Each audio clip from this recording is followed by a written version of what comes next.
దయచేసి మళ్ళీ మళ్ళీ మీ టర్న్ వచ్చినప్పుడు మాట్లాడుతున్నారు రాజు గారు. ఒక నిమిషం బయటికి రాలే కదా మరి.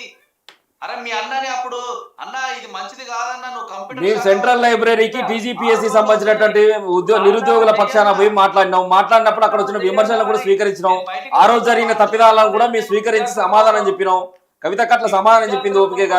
రాజు గారు ప్లీజ్ దయచేసి ఒక 2 నిమిషాలు మళ్ళీ మాట్లాడుతారు కానీ మీరు. శ్రీకాంత్ గౌడ్ గారు సరే ఫైనల్ గా మీరు ఒక విషయం చెప్పాల్సింది ఏంటంటే సరే పార్టీ పెడతారు అనే క్లారిటీ వచ్చింది కాబట్టి పార్టీ జెండా ఏంటి, ఎజెండా ఏంటి, ఎవరి మీద మీరు పోరాటం చేస్తారు, ఎవరిని విమర్శిస్తారు, ఇవన్నీ కూడా మాట్లాడాల్సి వచ్చిన సందర్భంలో ముఖ్యంగా సామాజిక తెలంగాణ అంటున్నారు, బీసీ బిడ్డల గురించి న్యాయం అంటున్నారు, ఉద్యమకారులకు న్యాయం అంటున్నారు. ఇవన్నీ రేపు పార్టీ ఎజెండాలో ఉంటాయా? ఎలాంటి వ్యూహం తేలబోతుంది? తప్పకుండా అండి. మేము ఏమంటున్నాడు తెలంగాణ జాగృతి ఈ 9.5 సంవత్సరాలు ఏదైతే ఈ అధికారంలో ఉన్నటువంటి బీఆర్ఎస్ పార్టీతో అధికారంలో ఉన్నప్పుడు కవిత గారు ఎంపీగా ఎమ్మెల్సీగా ఉన్నారు. ఇప్పుడు ప్రశ్నించలేదనేటువంటి విమర్శలు మా పైన వచ్చినప్పటికీ కూడా మాకు ఇప్పుడు ఒక స్వేచ్ఛా స్వతంత్రాలతో బయటకు వచ్చినాం. అంతర్గత ప్రజాస్వామ్యం లేదని చెప్పేసి మేము మా గలాన్ని వివరిస్తే నెట్వేషన్లు ఆ పరిస్థితి వచ్చిన తర్వాత మా దారి మేము వెతుకున్నాం. ఒకటి. రెండో అంశం వచ్చేసరికి ఇక్కడ ఉన్నటువంటి తెలంగాణ అంటే భౌగోళిక తెలంగాణ ఏర్పడ్డది.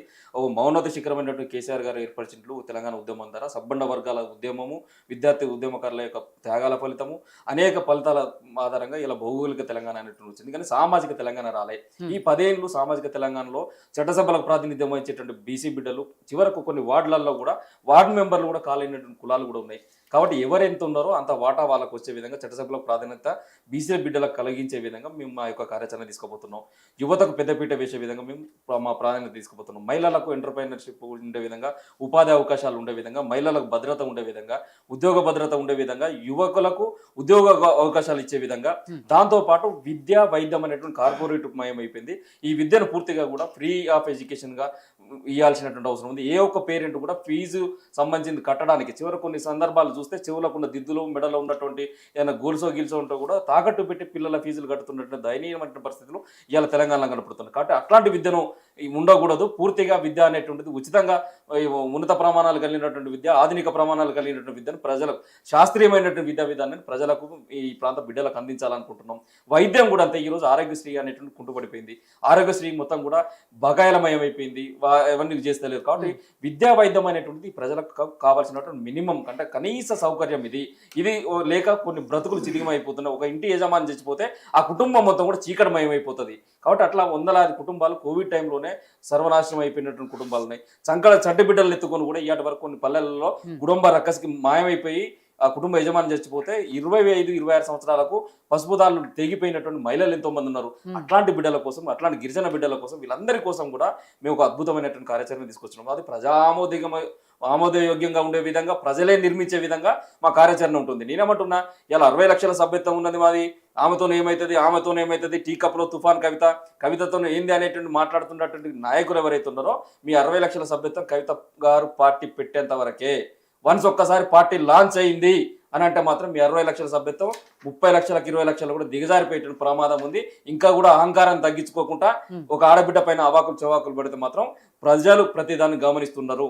దీన్ని గమనించుకొని ప్రవర్తించాలని చెప్పేసి ఎవరైతే కవిత గారి పైన విశృంఖలంగా మాట్లాడుతున్న నాయకులను హెచ్చరిస్తాను ఈ సందర్భంగా. శ్రీకాంత్ గారు ఇంకొక విషయం కూడా చెప్పండి. మీరు ఒకవైపు ఏమో కేసీఆర్ దేవుడు అంటున్నారు ఆవిడ, ఇంకోవైపు ఏమో ఇప్పుడే మీరు చెప్పారు పార్టీ సభ్యత్వం 60 లక్షలు ఉంది, మేము పార్టీ పెడితే 30కి 20కి దిగజారిపోతుంది అన్నారు. మన జూబ్లీ హిల్స్ ఎన్నికల్లో కూడా కర్మ హిట్స్ బ్యాక్ అన్నారు. ఇవన్నీ కూడా ఇండైరెక్ట్ గానో డైరెక్ట్ గానో కేసీఆర్ గారికి తగలవనుకుంటున్నారు. జరుగుతుంది కదా. ఆ పార్టీ అధ్యక్షుడు అనేటువంటి వాడు మేము ఏమంటున్నాము, మరి దేవుడు అని మనం కవిత గారు కూడా ఒక ఉదాహరణకు చెప్పిల్లు. రామదాసు లాంటి వ్యక్తి కూడా రామునికి రామాలయం నిర్మిస్తే ఒక దశలో రామదాసుని తీసుకుపోయి కూడా జైల్లో బంధిస్తే రామదాసు కూడా రాముని దూషించినటువంటి పరిస్థితులు కల్పించిండు. ఇలా రామునిలాగా ఉన్నటువంటి సార్ కూడా మాట్లాడాలి కదా.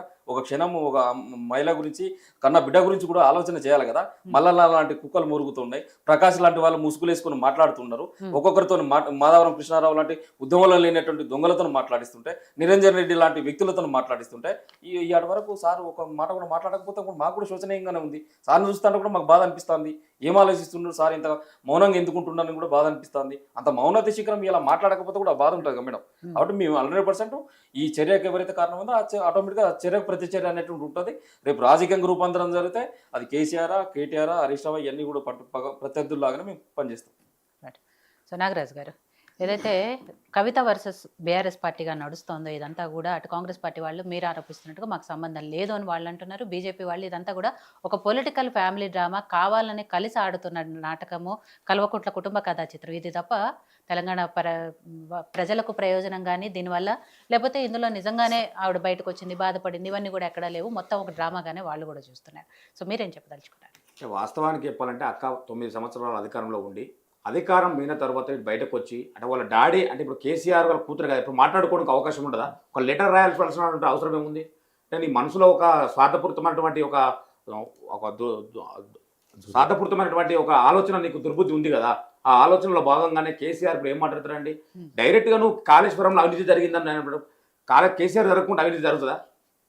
ఇప్పుడు అనేకమైనటువంటి ఆరోపణలు చేస్తున్నారు. ఎంతవరకు నిజం? ఇప్పుడు కాళేశ్వరం అవినీతి జరిగింది, దానికి ప్రాజెక్టే 80,000 కోట్లు, 1,00,000 కోట్ల అవినీతి జరిగింది అంటారు. అది ఎంతవరకు వాస్తవం? మళ్ళా ఏది జరగకపోతే హరీష్ రావు గారిని మినిస్టర్ నుంచి ఎందుకు తొలగించారు? ఎందుకు తొలగించారు కదా? ఆ రకంగా ఆ పరిస్థితుల వల్ల మళ్ళీ నెక్స్ట్ మినిస్టర్ అందరికీ కదా, ఎవరికి కదా?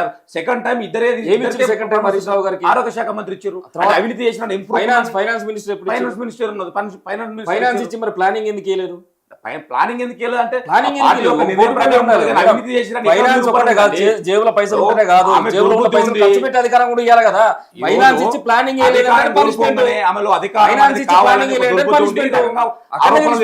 ఇప్పుడు ఆమె సామాజిక తెలంగాణ అన్నటువంటి సందర్భంలో మరి 9 సంవత్సరాలకి సామాజిక తెలంగాణ గుర్తుకు